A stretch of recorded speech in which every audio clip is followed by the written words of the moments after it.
April 4th, 1945. The Allied armies were racing across Germany. The weather was warm. The trees were blooming. It felt like spring. But as the jeeps of the U.S. 4th Armored Division drove down a quiet country road near the town of Gotha, they hit a wall. Not a wall of concrete, but a wall of smell. It was a stench so thick, so overpowering, that soldiers gagged. It smelled like rotting meat, like burning hair, like hell itself. General George S. Patton was riding in his command car. He sniffed the air. He thought it was a chemical factory, or maybe a glue factory processing dead horses. He called his officers. "What is that smell? Find out what it is." A few hours later, a jeep raced back to headquarters. The officer inside was pale, shaking. He looked like he had seen a ghost. He reported to Patton, "General, you have to come see this. You won't believe it." Patton, always curious, drove to the site. It was a place called Ohrdruf. It was the first Nazi concentration camp liberated by the U.S. Army on the Western Front. What Patton saw inside those gates changed him forever. The man known as Old Blood and Guts, the man who loved war, the man who had seen thousands of dead bodies on the battlefield, walked behind a shed and physically vomited. But after the sickness came the rage, a cold, terrifying rage. He didn't just want to liberate the prisoners. He wanted justice. He looked at the clean, tidy town nearby. He looked at the German civilians looking out of their windows, pretending nothing was happening. And he gave an order that made history. Round them up. Bring the mayor. Bring his wife. Bring the baker. Bring the butcher. They say they didn't know. Well, they are going to know now. This is the story of the liberation of Ohrdruf, the day George Patton forced a German town to walk through hell at gunpoint. And the tragic, shocking suicide that followed. To understand Patton's rage, we have to see what he saw. Ohrdruf wasn't a massive death camp like Auschwitz. It was a sub-camp of Buchenwald. But it was a horror show. When the American tanks of the 4th Armored Division rolled up to the barbed wire fences, the SS Ards had already fled. But before they ran, they tried to clean up the evidence. They machine-gunned the prisoners who were too sick to walk. They piled the bodies in a shed. They covered them with quicklime to dissolve the flesh, but they ran out of time. When the American soldiers entered the gate, they were greeted by walking skeletons, men in striped pajamas, weighing 60 or 70 pounds. Their eyes were huge in their sunken faces. The prisoners didn't cheer. They were too weak. They just touched the American tanks, weeping, touching the white stars on the armor to make sure they were real. General Walton Walker, one of Patton's toughest commanders, called Patton. "General, come immediately." Patton arrived with General Omar Bradley and General Dwight Eisenhower. These were the three most powerful men in the American Army. They had sent millions of men to die. They thought they were hardened warriors. They were wrong. Patton walked through the gates. His face was grim.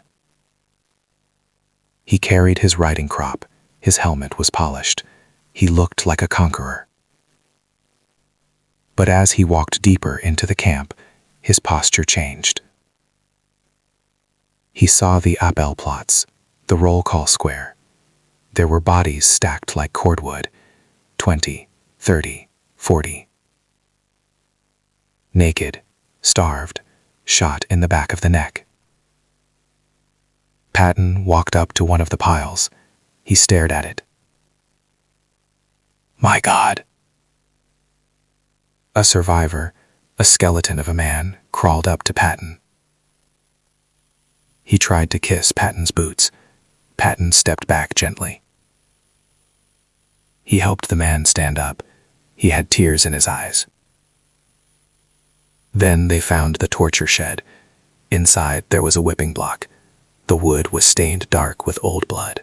There were hooks on the wall where men were hung by their necks until they suffocated.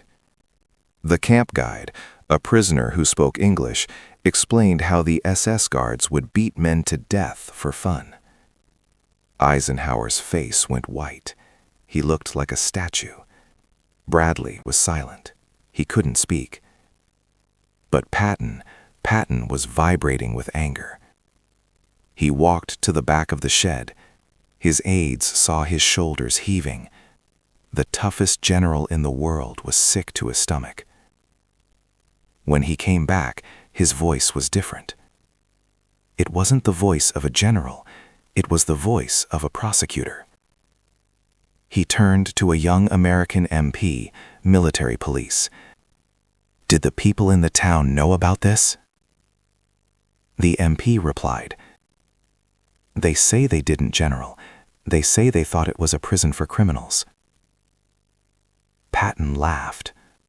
A dark, bitter laugh. "They didn't know. The smell alone covers the whole county. They knew." Patton didn't wait for Eisenhower's permission. He took charge. He called the provost marshal, the chief of police for the army. He pointed his riding crop toward the town of Ohrdruf. It was a beautiful, medieval German town. Clean streets, flower boxes in the windows, just 2 miles away from the pile of corpses. Patton issued his order. "Go into that town, find the burgermeister, the mayor, find his wife, find every leading citizen, the bankers, the doctors, and bring them here." The MP asked, "Sir, what if they refuse?" Patton touched the ivory handle of his revolver. "They won't refuse. Use trucks, use bayonets if you have to, but every single one of them is going to tour this camp. Today." It was a form of punishment that wasn't in any rulebook. It was forced witnessing. Patton wanted to destroy their denial. He wanted to rub their noses in the filth they had supported. The next morning, the trucks arrived at the camp gates. The citizens of Ohrdruf climbed out. They were dressed in their Sunday best. Men in suits and ties, women in dresses and coats. They looked annoyed. They looked offended. Some were complaining about the smell. Some were holding handkerchiefs to their noses. They still acted arrogant. They were Germans. They were the master race. Why were they being dragged to this dirty place? Patton ordered the MPs to form a line. "March them through," he said. "Don't let them look away. If they close their eyes, poke them with a rifle butt. Make them look." The tour began. The civilians were led to the first pile of bodies. They stopped. The chatting stopped. The complaining stopped. There was only the sound of the wind and the buzzing of flies. They stared at the emaciated corpses, bodies that looked like sticks covered in parchment paper. Some of the civilians gasped. One woman fainted. But the MPs pushed them forward. "Vita, move." They were led to the whipping block. They were led to the ovens where bodies were burned. They were forced to look into the open eyes of the dead. Patton watched them like a hawk. He wanted to see their reaction. At first, they looked shocked. Then, they looked horrified. But then Patton noticed something else. Guilt. Some of the men started crying. Some of the women were hysterical. But some just looked down at their shoes. They knew. Deep down, they had always known. They just chose not to look. Patton walked up to the mayor of Ohrdruf. The mayor was trembling. Patton looked him in the eye. "You knew, didn't you?" The mayor didn't answer. He just shook his head, tears streaming down his face. Patton turned to his staff. See? They are not the master race. They are just people who lost their souls. The tour lasted for 2 hours. By the end of it, the citizens of Ohrdruf were broken. Their arrogance was gone. They were covered in the dust of the camp. The smell of death was stuck in their clothes. They were loaded back onto the trucks, silent. They drove back to their clean houses with the flower boxes. Patton felt satisfied. He had delivered justice.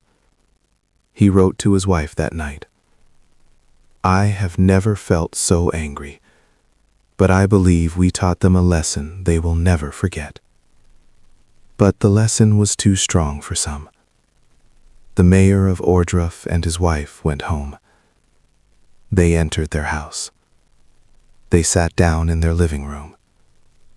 Maybe they talked about what they saw. Maybe they sat in silence. We don't know what they said, but we know what they did. The next morning, American soldiers went to the mayor's house to give him further orders. They knocked on the door. No answer. They knocked again. They kicked the door open. Inside, they found the mayor and his wife, dead. They had slit their own wrists. Beside them was a note. It was written in German. It didn't say much, but it said enough. We cannot live with this shame. When Patton was told about the suicide, he didn't show pity. He nodded grimly. Well, that is 2 less Nazis we have to feed. It sounds cruel, but Patton had seen the bodies of the innocent. He had no tears left for the guilty. The liberation of Ohrdruf didn't just affect Patton. It changed Dwight Eisenhower forever. Eisenhower was usually a calm man, but after seeing Ohrdruf, he became a crusader. He realized that people in the future might deny this happened. He realized that people would say it was propaganda. So, Eisenhower issued a command to every unit nearby. Bring cameras, bring reporters, photograph everything, film everything. He famously said, "Get it all on record now, because the day will come when some son of a bitch will say this never happened." He ordered every American soldier in the area, thousands of them, to tour the camp. He wanted his boys to know why they were fighting, why their friends had died. Before Ohrdruf, many American soldiers thought the war was just about politics, territory. Maps. After Ohrdruf, they knew it was about good versus evil. One young GI wrote in his diary, "I will never feel sorry for a German again.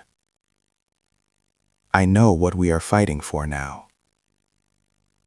We are fighting monsters." Ohrdruf was small compared to camps like Buchenwald or Dachau. But it was the first. It was the camp that woke the world up. Because of Patton's anger and his order to march the civilians through the gates, the veil of secrecy was ripped away. The German people could no longer say, "Wir haben es nicht gewusst." We didn't know. Patton made sure they knew.